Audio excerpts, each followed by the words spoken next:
Mahlzeit, moin Freunde der verrückten Unterhaltung. Ja, heute bin ich mal alleine, Marc ist noch ein bisschen beschäftigt. Aber heute geht es um einen schönen Käfer von mir. Sieht noch wüst aus, aber schon viel geschafft. Ich habe schon mal Fahrwerk, alles relativ gut in Ordnung. Oder alles. Ich habe die ganzen Radhäuser, hatte ich ja nachgeschweißt. Und hier alles neu lackiert und schon mal die erste Schicht Unterbodenschutz. Dann habe ich Bremsleitungen, sind alle neu, außer die Leitung jetzt hier noch nicht. Da habe ich die falschen, aber die richtigen kommen, die werden ausgetauscht. Dann habe ich neue Stoßdämpfer sind drin. Die Federn sind noch die alten, aber die werden jetzt auch neu kommen. Weil das sind Tieferlegungsfedern und das Auto ist viel zu tief damit. Und auch wenn man damit mal einen Feldweg fährt, das geht gar nicht. Ja, auf jeden Fall Bremsen sind neu, alles wieder schick gemacht. Also hier vorne, hier sieht man eigentlich eh nichts drin. Tank hatte ich einmal raus, einmal auch wieder vernünftig quasi angeschlossen zur Sicherheit, bevor nachher das ganze Benzin rausläuft. Ja, den kompletten Unterboden habe ich alles mit Brandtokurax alles neu angestrichen. Vorher eben mit der Drahtbürste blank gemacht. So, Innenraum ist noch nicht viel drin. Habe jetzt Fahrersitz. Danke nochmal an einem Abonnenten von uns. Der hat uns auf jeden Fall angeschrieben wegen den Sitzen. Der hatte für einen schmalen Kurs, hat er mir die gegeben. Der hat mir auch gesagt, dass sie nicht mehr top sind. Aber mir geht es erstmal nur, dass ich überhaupt die Sitze habe. Weil die kann man einfach neu beziehen lassen und dann sind die ja wie neu. Ansonsten, ich habe den ganzen Unterboden, alles auch angestrichen und blank gemacht. Ja, mehr habe ich eigentlich im Innenraum nicht gemacht.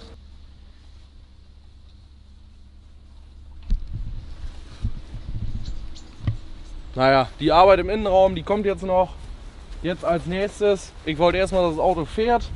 Ja, den Motor habt ihr sicherlich vorher jetzt schon gesehen, wie ich den neu aufgebaut habe. Den habe ich ja komplett einmal neu gemacht. Also alle Lagerungen, neue Zylinderkolben, allen Scheiß. Ist jetzt alles neu gekommen. Ich habe jetzt noch den Vergaser, da muss ich noch mal nachgucken. Das ist jetzt der alte, weil ich habe ja jetzt einen 1600er Motor. Und da brauche ich einen 34er Vergaser. Den Vergaser habe ich schon, aber ich habe erst gedacht, den kann man hier so draufschrauben. Aber die haben andere Lochabmaße. So, dann habe ich mir einen Adapter bestellt, aber der ist genau andersrum. Der ist von quasi diesem Vergaser auf großer Ansaugbrücke. Also muss ich jetzt gucken, ob ich vielleicht eine komplette Ansaugbrücke nochmal dafür holen muss. Aber das kriege ich ja auch noch hin. So, ansonsten der Motor läuft schon wieder. Auto fährt jetzt auch. Heute die erste kleine Fahrt gemacht. Gleich können wir gerne auch noch mal zeigen, wie die Kiste fährt. Außen die Kotflügel, die habe ich schon mal von innen alle lackiert. Die werde ich jetzt auch bald die Tage dran schrauben. Dann sieht das Ganze schon wieder aus wie ein Auto. Ja. Ja, weiß ich nicht. Sollen wir einfach anstellen? Einfach. Wenn wir jetzt anspringen will.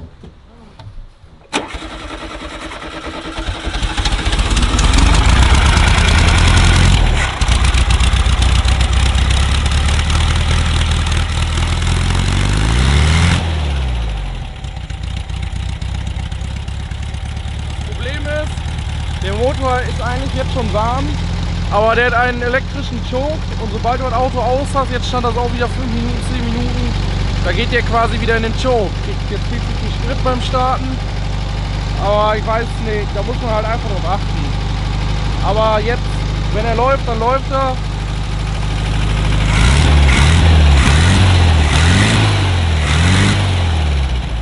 Mit dem neuen Vergaser ordentlich abgestimmt werden. So, das hat alles noch nicht Hand und Fuß. So ab 70 fängt er an zu stockern und wenn du ein bisschen mehr Drehzahl hast. Aber das ist halt jetzt ja das erste Setup mit dem Vergaser. Ja, ansonsten lustiges Fahrgefühl ist das auf jeden Fall. Mit Arbeitsschuhen ist das auch ein bisschen schwierig, aber es klappt. Ja, aber man hat null technische Helferlein, kein ABS, gar nichts. Wenn man mal richtig reintritt, dann macht er direkt eine Vollbremsung. Ist auf jeden Fall lustig. Eben, als ich gerade die ersten paar Meter gerollt bin, hat es direkt geklimpert. Da ist diese Seitenscheibe von der rechten Seite rausgefallen. Auf Beton ist nicht kaputt gegangen. Aber das ist nochmal Qualität. Oder Glück mit den Doofen. Aber ich glaube, man sieht es jetzt schon an mir, wie hier drin rumwackelt, dass das Auto viel zu tief ist. Ich weiß nicht, warum man das cool findet.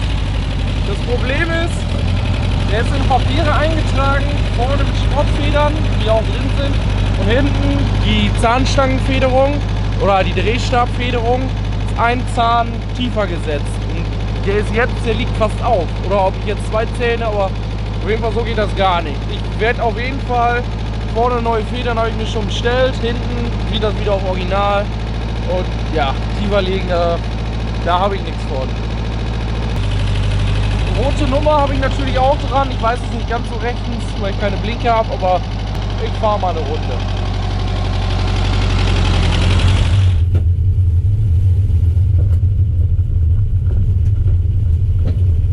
Das Getriebe an sich macht auch ein bisschen Geräusche, aber es schaltet, oder was heißt Geräusche, wenn man so runterschaltet, hört man die Synchronringe, aber es krakt nichts und weiß ich nicht, alle Gänge gehen. Also, aber das war ja früher wahrscheinlich Standard. Ist ja auch jetzt kein Neuwagen, ne? Man kann wahrscheinlich schon froh sein, dass er synchronisiert ist. Aber ansonsten, jetzt merkt man, dass er einfach nicht mehr ziehen will. Aber das Problem ist ja, es ist ein 1600er mit der mehr Hubraum jetzt anstatt ein 1300er. Aber ich habe ja noch den alten Vergaser da drauf, also er kriegt gar nicht genug Sprit.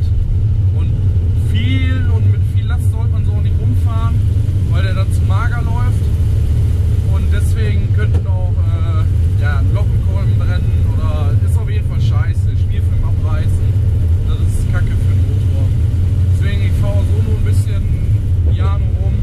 Ist ja generell, der Motor ist komplett überholt, alles neu.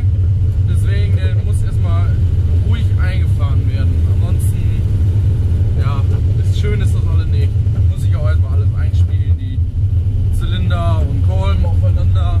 Die Lagerung sollte eigentlich, wenn da sich was einschleift, dann ist sie schon Schrott. Aber, ich guck nicht rein. Mal eben die Kupplung noch nachstellen. Moin! Ist mir glatt die Kupplung verreckt. Ja. Ja. So, jetzt wieder.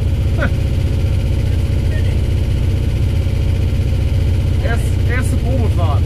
Ciao. Oh, was ist denn das? Geht kein Gang rein. Ah ja. Erste Probefahrt halt, ne?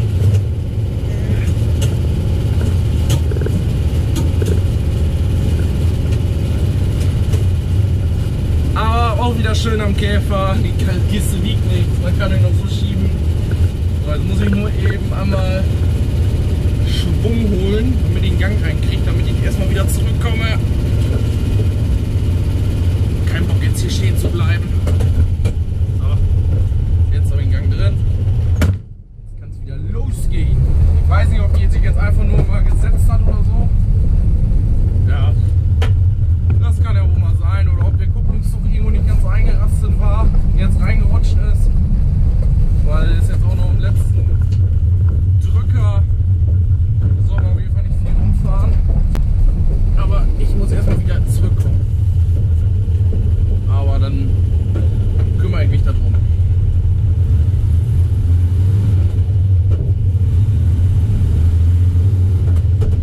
Naja, man sieht auf jeden Fall, die Kiste fährt und bremst. Ist ja auch wichtig.